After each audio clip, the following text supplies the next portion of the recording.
এ পর্যায়ে আমি আপনাদের ধারণা দেব কিভাবে সুইচের সাহায্যে কোনো স্পেসিফিক টাইপস চেক করতে হয়। তো প্রথমেই ট্রেডিশনাল সুইচ ব্যবহার করে পদ্ধতিটা দেখাবো, দেন পরবর্তীতে আপনাদের অবশ্যই আমি সুইচ এক্সপ্রেশন সম্পর্কে ধারণা দিয়েছি, যেটা কিনা শর্ট হ্যান্ড পদ্ধতি, সেটা ব্যবহার করে দেখাবো একই কাজ কীভাবে অ্যাচিভ করতে হয়। তো চলুন, এখানে যে কাজটা করব, আমি একটি ভেরিয়েবল নিয়ে নিচ্ছি এবং সেই ভেরিয়েবলের ডেটা টাইপ হিসেবে অবজেক্ট ডিক্লেয়ার করছি। হয়তো প্রথমবারের মতো আপনারা অবজেক্টের সাথে পরিচিত হচ্ছেন। তো সি শার্পে আসলে প্রত্যেকটা টাইপই under the hood object type, এবং এই অবজেক্ট টাইপের সাহায্যে আপনি যে কোনো ধরনের ভ্যালু স্টোর করে রাখতে পারবেন অলমোস্ট। তো আমি এখানে যদি এরকম করি, অবজেক্ট অ্যান্ড দেন নাম্বার দিয়ে দিচ্ছি, এখানে নাম্বারের মধ্যে একটা ভ্যালু রাখতে পারবো 4, আপনারা চাইলে এখানে 4.5 রাখতে পারবেন, আপনারা যে কোনো কিছু রাখতে পারবেন। আপনারা চাইলে এরকম একটা কনস্ট্রাক্টরের মতো ভ্যালুও রাখতে পারবেন, দুইটা কোঅর্ডিনেটসের মাধ্যমে, যেমন 10, 20 এরকম রাখতে পারবেন। তো এখানে যা ইচ্ছা তাই রাখতে পারবেন, সেটাই হচ্ছে মেন কাহিনী। তো ধরা যাক আমি এখানে 10 দিয়ে দিচ্ছি এবং এটা ডেটা টাইপ চেক করবো আমরা সুইচের মাধ্যমে। তো চলুন ট্রেডিশনাল পদ্ধতি ইউজ করি। সুইচ স্টেটমেন্ট, এখানে নাম্বারটাকে পাস করবো, এই নাম্বারের টাইপটা আমাদের বের করতে হবে। তো আমরা চাইলে কি করতে পারি, এখানে যে টাইপ প্যাটার্ন রয়েছে সেটা ব্যবহার করতে পারি। আমরা বলতে পারি যদি কেস ইন্টিজার হয় সেক্ষেত্রে কী করতে যাচ্ছেন সেটা এখানে হ্যান্ডেল করতে পারেন।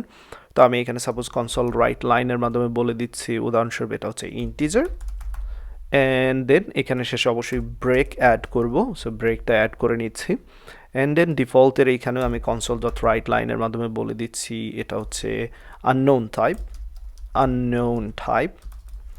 গ্রেট। অ্যান্ড দেন শেষের দিকে এটা শেষেও আমরা ব্রেক অ্যাড করে নেব, break, fair enough. And then আমি চাইলে এরকম কপি পেস্ট করতে পারি, যদি এখানে কনসোল ডবল হয়, কেস যদি ডবল হয় সেক্ষেত্রে আমরা বলবো double type, fair enough. And then দরজাক স্ট্রিংয়ের ক্ষেত্রেও আমি আরেকটা অ্যাড করে নিচ্ছি, স্ট্রিং যদি হয়। তো দেখতে পাচ্ছেন এখানে টাইপ চেক করতেছি, যেটা কিনা সুইচের টাইপ প্যাটার্ন সম্পর্কে ধারণা নিচ্ছি, যেটা কিনা আসলে সি শার্পের ভার্সন 9 থেকে ইন্ট্রোডিউস করা হয়েছিল এই টাইপ প্যাটার্ন চেক করা। তো এখানে জাস্ট ভ্যালুটা চেঞ্জ করে আমি স্ট্রিং দিয়ে দিচ্ছি, এতটুকু মোর দেন এনাফ টাইপ প্যাটার্ন সম্পর্কে ধারণা দেওয়ার।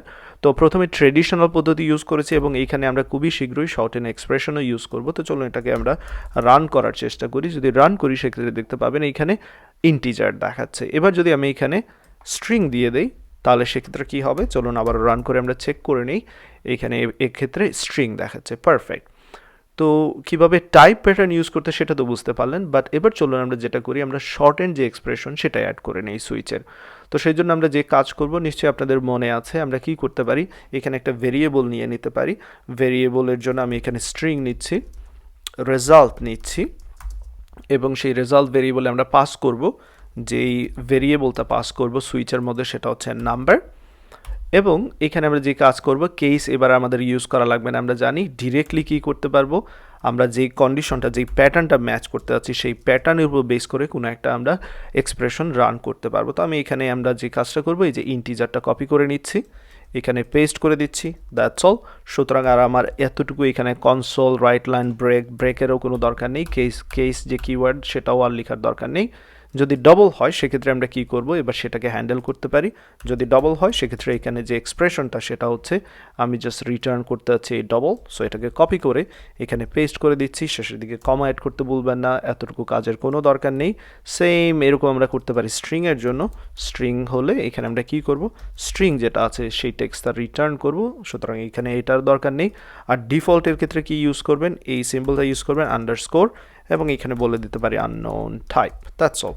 আশা করি এতটুকু নিশ্চয়ই বুঝতে পেরেছেন, না বোঝার কোনো কথা নেই, কারণ প্রত্যেকটা জিনিসই আমি অলরেডি এক্সপ্লেন করে দিয়েছি। এবার এখান থেকে এটা সরিয়ে নিতে পারি, ফেয়ার এনাফ। আর যেহেতু এটা switch expression, short end expression, সেক্ষেত্রে শেষের দিকে সেমিকোলন দিতে বলবেন না। And finally console dot write লাইনের মাধ্যমে আমরা কি করতে পারি, রেজাল্টের যে ভ্যালুটা আছে সেটা আমরা এখানে প্রিন্ট করে দিতে পারি, দ্যাটস এনাফ।